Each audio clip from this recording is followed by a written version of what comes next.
Hi, it's Kevin Lebates here.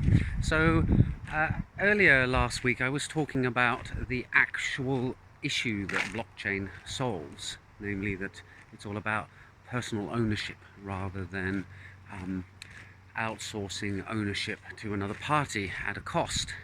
And I was thinking to myself that actually there are a lot of solutions in the world out there at the moment that are trying to solve a problem, and the solution has been around for so long that we've forgotten what the underlying problem actually is, and the solution is just the way it's done. I guess that's tradition for you.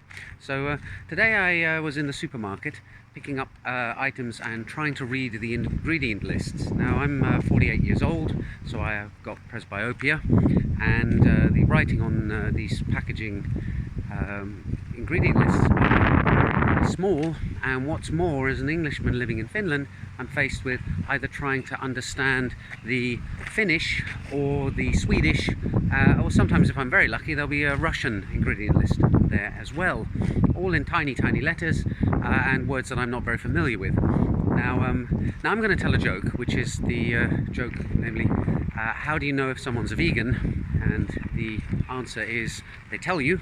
So after 130 or so videos, I'm revealing the fact that I don't eat meat or animal products, and when I go to the store, as a result, I have to read all the ingredient lists. Now actually I don't really care what is in the food. I just want to know whether, given my dietary choice, I can eat it or not. So a solution to the problem of people having religious or moral restrictions on what they eat, or allergies, is to have the full ingredient list, and then people can go through and say, right, okay, it contains onion, I can't have that, or oh, that contains gelatin, I can't have that. But of course the underlying issue really is one of is this product acceptable to me or not, for whatever reason. So really what I'd like to be able to do is just get my phone out, scan a code on the product, and I previously have put in what I can and cannot eat, and then it just either flashes up a green light saying yep, this is fine, or a red light saying no, this contains something that you don't want.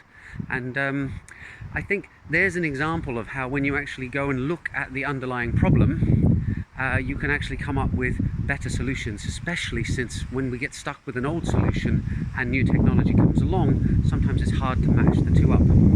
Of course, there is a flip side to this, which is where a new technology comes along and people start looking for a problem to solve with it, which is something that blockchain occasionally gets accused of, and that's an issue I'll deal with at a later date. So hope you found this interesting. Somebody out there, please go and form a startup to produce the produce scanning product that I would really like, because honestly the size of the ingredients list is getting ridiculously small. Okay, that's it for today.